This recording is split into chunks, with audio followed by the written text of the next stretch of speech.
Tell me when you're... Okay, we're going to do some pulled or shredded beef sandwiches. This is so easy. What I'm about to do right now is actually the hardest and most difficult part, and it doesn't take any time at all. I've got a chuck roast from Costco. This comes in a pack of 2. You can get your chuck roast from anywhere. This is probably about 3 pounds of chuck roast.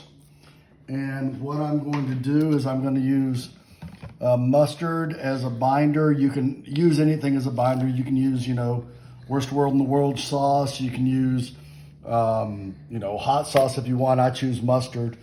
And we're going to use it as a binder, which basically will just keep the rub on. Usually I use Hardcore Carnivore Black, but I'm going to try something new today, which is this Weber Steak and Chop Rub. Just adds a little flavor to the beef while it's cooking. So I've got these gloves on. Just makes this easier for me and less messy. But I rub the mustard all over, kind of like when we do a barbecue or whatever. I'm just using the mustard as a binder, and I'm gonna rub it in on all sides.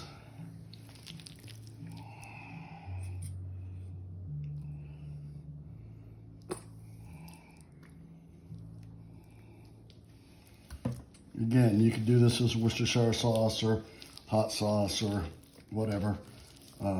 I think mustard makes a pretty good binder. Do a little bit here.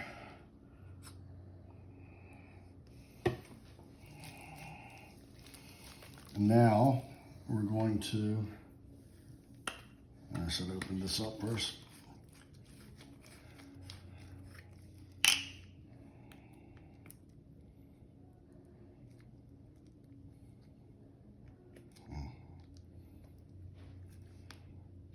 This isn't great. This isn't professional. Oh well. All right, we got that off. Sorry for the delay there. But what we're going to do is just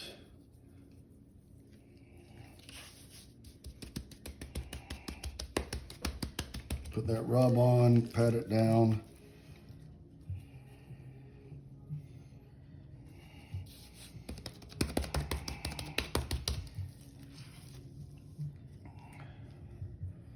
Again, I've done the Hardcore Carnivore Black in the past, but we're trying something new today. Just to see how it turns out. I think it's going to be good. See all these spices that are just going to be baked in and work on the bark for this. Okay, so now what we're going to do, I've got my grill at 250.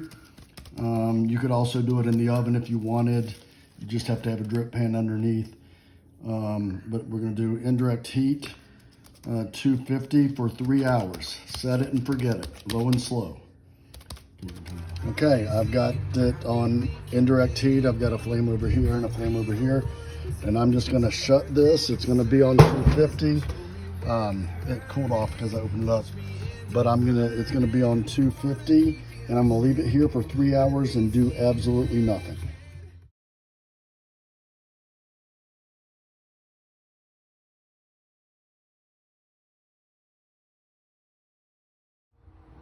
Hour and a half in. I usually don't check on it, but you can see it's starting to form a little bit of a bark on it and rendered down a little bit.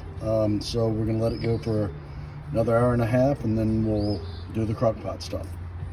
I mean the Dutch oven.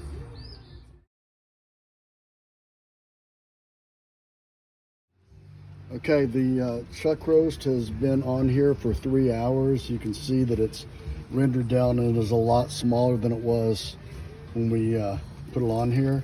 So I'm gonna pick it up. I've got these gloves that are nice and handy, but you can use, whatever you need, tongs or whatever. We're gonna stick that in the Dutch oven.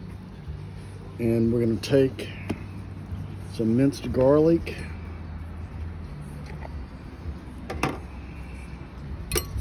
I'm just going to get a little spoonful here, and I'm going to spread it out.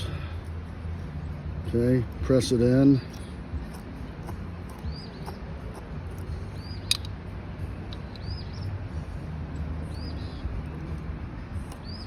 And then I'm going to flip it and do the same thing on the other side.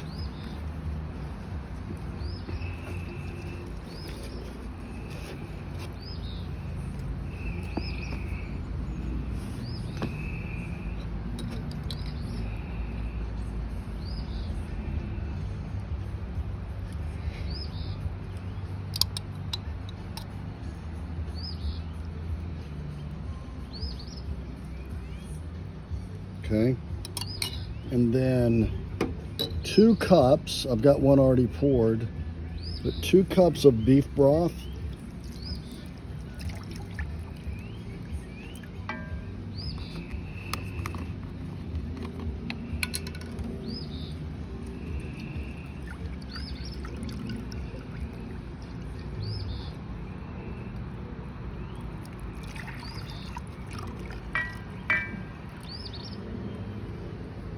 One cup of your favorite red wine. I use J. Lohr Cab. That's my favorite. Or I'm sorry, 1/2 cup of wine. And then whatever you do with the rest of the bottle of wine is up to you. Oh my goodness, look, there happens to be a glass out here. That's what I might be doing with mine. We'll finish that up later. But anyway, so you've got this in the Dutch oven. You put the lid on the Dutch oven, back on your indirect heat at 250, and shut it. Now you can do this probably with a crock pot, or you can do this with the oven. I choose to do it with the grill. It's going to go back to 250, heat back up, set it, and forget it for 3 hours. Okay, so this went into the pot. It's been there for like 3, actually I did 3.5 hours. I usually do about 3, and then I let it sit for about 30 minutes. And now it's ready to shred. I'm going to use these gloves. Again, you can use forks, you can use whatever you want to do to shred meat. And you can see just how tender this is. It's easy to shred.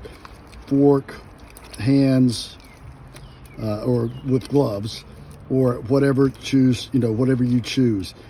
And then what you can do, and I will have pictures at the end of the video, you can put this on ciabatta bread, which is what we usually do. Ciabatta bread, a little cheese and some peppers. You can put it on sliders, whatever you want, but just see that this is the very shreddable, tasty beef.